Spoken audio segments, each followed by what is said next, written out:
In the upstairs living area, I kept the original living area as the living area because of the layout of the space upstairs. You don't have the entry door that's to the left. So I kind of had some flexibility as to how I can arrange things up here. What I did here was cover that fireplace with the sofa.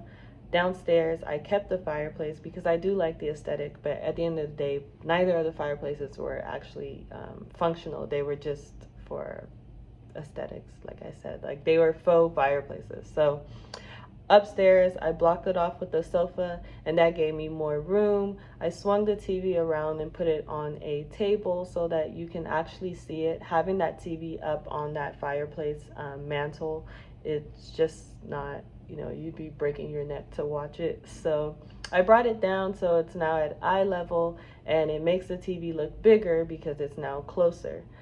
Downstairs, I did get a bigger TV, but upstairs, we didn't need to do that.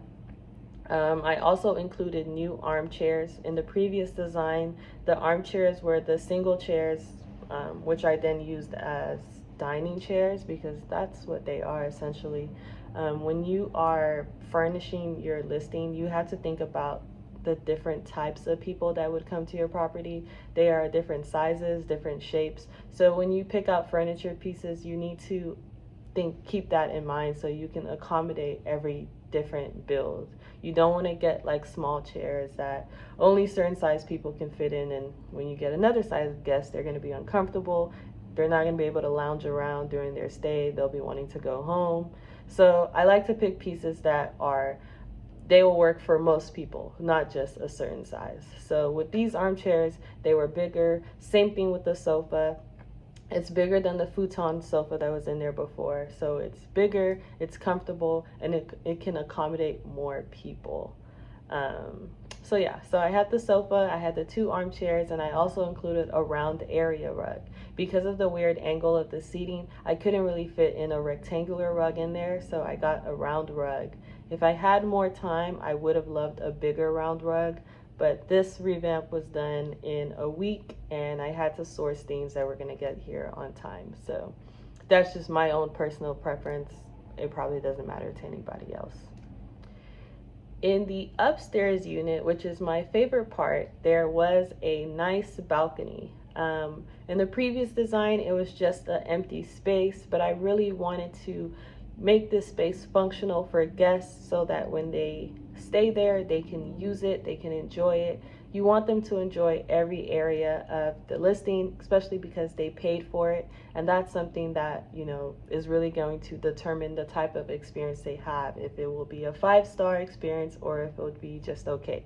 So if they're able to get their money's worth, they will truly enjoy your space. So what I did here, I got some artificial turf flooring, which came from Home Depot. I think it was about $20. So it was an easy, affordable add-on. So I did that as the flooring, and then I repurposed the dining table to be an outdoor table. It was originally in the dining area, but I mean, who wants to sit on a bench and eat their dinner? But you won't mind sitting on a bench outside. So I think it worked, and it was a good use of the furniture that was there. The investor didn't really want to buy a bunch of brand new furniture. I would have loved to start from scratch, but sometimes that's not always the case, and I really like the challenge having to think of how we can repurpose a space and repurpose pieces. So that's not a problem to me. What else? Oh, one last thing that I added in the balcony, I added the solar powered globe lights because there was no outdoor lighting there at all. There is no ceiling light, nothing. So that would only make the space useful during the day, and I want guests to be able to enjoy it all day long, so morning and evening. So with these solar powered lights, they collect sun energy during the day, and then at night they automatically come on, giving them a light source, and they can see and they can still enjoy the space. So that was those are just some things I did to make that balcony useful and functional. In the bedrooms, just like the downstairs unit, I had to keep in mind the power sources so that we can power up the night lights and for guests to be able to charge their devices. Again, all these lamps up here have a USB or AC outlet so that guests can use that and have a nightlight. So again, in the first bedroom, I didn't change anything because that was just the only place that the outlet is. In the second bedroom, I was able to move things around and get a window. Unfortunately, I couldn't get both windows just because of the outlet, so I did have to put the bed in front of the window, but I did get an extra window to the left. So it works out, and they have power for their devices and power for their nightlight. And the last thing that I did in the bathroom, just like with the bathroom downstairs, I painted it a darker color. I don't remember the paint colors off head, but I think I can look at my notes and include them in the description if it's a color that you like. But upstairs I used a nice blue, and what that did was make that small space feel cozy and also not feel as old by using a bright color that highlights the imperfections. I hope you enjoyed my walkthrough of this listing revamp that I did.